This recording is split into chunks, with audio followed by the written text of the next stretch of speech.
Assalamualaikum warahmatullahi wabarakatuh. Perkenalkan, nama saya Muhammad Azam Jaidan Rifki. Saya dari PAI Angkatan 22 Universitas Ahmad Dahlan. Di sini saya izin untuk menyampaikan sedikit tentang pengertian ataupun macam-macam dari model pembelajaran. Seperti yang kita tahu, model pembelajaran adalah model yang dirancang, terus diorganisir dan dibuat untuk proses pembelajaran oleh guru gitu. Jadi model pembelajaran itu mencakup uh, strategi pembelajaran, pendekatan, terus metode pembelajaran dan teknik pembelajaran. Itu model pembelajaran itu kayak gitu untuk pengertian secara sederhana. Model pembelajaran itu berfungsi sebagai panduan bagi guru untuk mengajar gitu. Makanya itu sangat penting bagi guru untuk mengetahui model pembelajaran itu apa. Nah, di sini kan model pembelajaran itu nggak cuma satu ya, tapi bisa banyak gitu.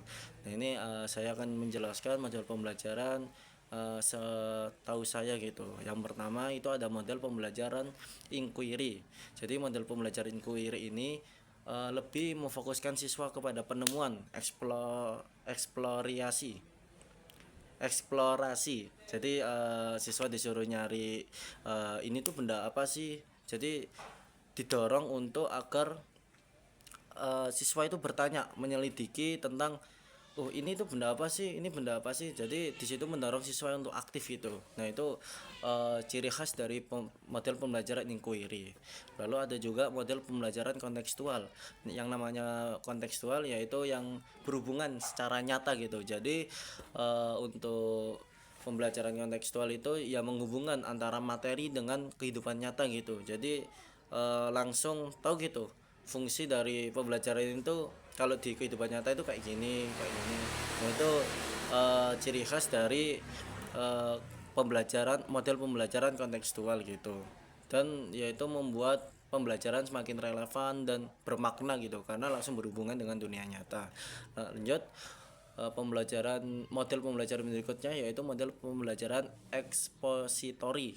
Nah, untuk ekspositori ini pendekatan pengajaran yang menekankan kepada penyampaian guru ke siswa, tapi itu langsung banyak gitu.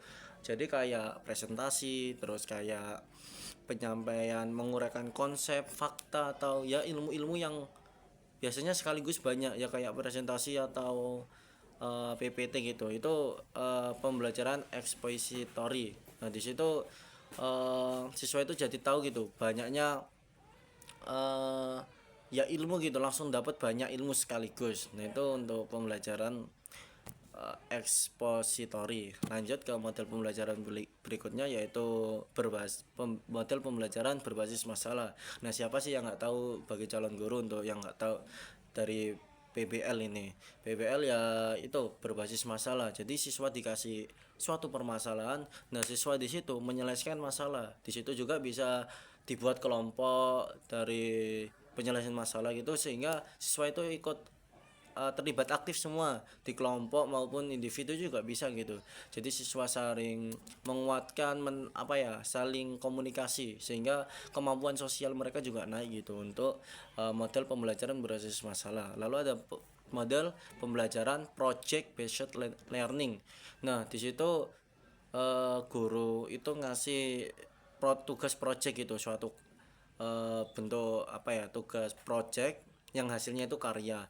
Nah itu juga nggak harus individu, kelompok pun juga bisa. Nah itu akhirnya siswa berpikir gitu, mereka saling mencari ide apa sih. Jadi di situ bukan cuma menekankan pada pemahaman materi, tapi langsung kalau pembelajaran ini siswa itu dapat membuat produk. Lalu ilmunya nggak cuma ilmu materi tapi ilmu sosial juga sama. Lalu eh, kreativitasnya siswa itu ada gitu karena itu membuat suatu produk gitu. Lanjut ke model berikutnya yaitu model pembelajaran kooperatif. Untuk kooperatif ini pembelajarannya mirip-mirip dengan yang sebelumnya, cuma ini hanya ya siswa dikelompokkan di kelompok-kelompok kecil gitu. Jadi siswa diberi tugas masing-masing per kelompok. Nah, itu siswa diharapkan mampu untuk apa itu namanya ya? Mampu untuk ikut terlibat aktif gitu. Nah, itu pengharapan dari pembelajaran kooperatif gitu. Jadi dibentuk kelompok kecil-kecil, lalu siswa saling membantu untuk tugasnya masing-masing gitu. Dan harus bisa bertanggung jawab gitu kepada tugasnya masing-masing. Lalu ada model pembelajaran PAIKEM. Model pembelajaran PAIKEM itu pembelajaran aktif, inovatif, efektif, dan kreatif. Aktif, inovatif, kreatif, efektif, dan menyenangkan. Nah, itu adalah pembelajaran PAIKEM ya. Jadi proses pembelajaran ini siswa didorong untuk aktif berpartisipasi, berinovasi, dan berkreasi dalam setiap aktivitas pembelajaran. Kalau ciri khas dari PAIKEM itu metodenya itu ya bervariasi seperti diskusi, permainan, dan proyek kelompok gitu. Itu PAIKEM itu termasuk gitu. Lalu ada model pembelajaran kuantum. Nah, kuantum ini kan pembelajaran kalau dengan kuantum kan kayak ya IPA gitu. Nah, itu emang gitu. Jadi prinsip-prinsip di fisika di kuantum itu diterapkan di model pembelajaran. Jadi pembelajaran ini dianggap sebagai proses yang dinamis dan non-linear, di mana pengetahuan tidak hanya ditransfer secara langsung dari pengajar ke siswa, tetapi juga dibangun melalui interaksi dan pengalaman itu. Nah, untuk konsep superposisi dalam fisika kuantum mencerminkan kemampuan siswa untuk mengeksplorasi berbagai kemungkinan pemahaman sebelum mencapai hasil akhir. Lanjut ke model pembelajaran berikutnya, yaitu model pembelajaran kelas rangkap gitu.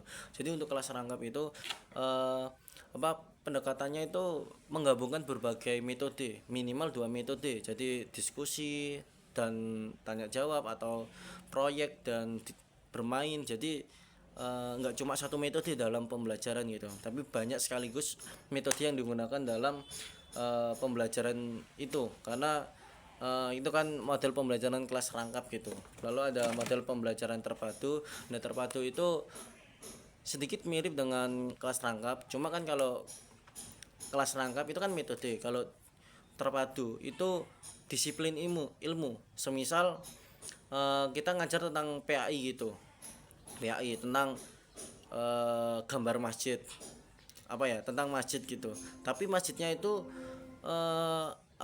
bermacam-macam bentuk masjidnya. Ada yang dari Minangkabau, ada yang dari Jawa Timur.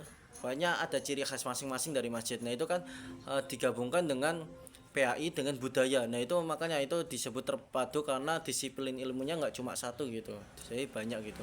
Lalu ada pembelajaran tugas terstruktur. Jadi siswa dikasih tugas yang ya banyak, tugasnya itu terstruktur gitu. Untuk pendekatannya ya biar siswa itu juga paham dikit-dikit untuk pemahaman terkait pembelajaran itu. Lalu ada model pembelajaran terakhir, yaitu model pembelajaran portofolio. Jadi semua karya-karya dari siswa itu dikumpulkan jadi satu, diharapkan gitu, itu sebagai bentuk jenis bukti dari portofolio itu. Jadi siswa tahu gitu, ini udah ngerjain ini udah ngerjain ini. Jadi diharapkan siswa itu tahu gitu untuk kelemahan mereka, kekuatan mereka, kalau ngerjain, kalau ini itu bisa, kalau ini ternyata kurang, atau ini malah belum bisa gitu. Jadi portofolio itu bisa melihat gitu. Mungkin itu aja untuk sedikit penjelasan dari model pembelajaran. Kurang lebihnya mohon maaf. Wassalamualaikum warahmatullahi wabarakatuh.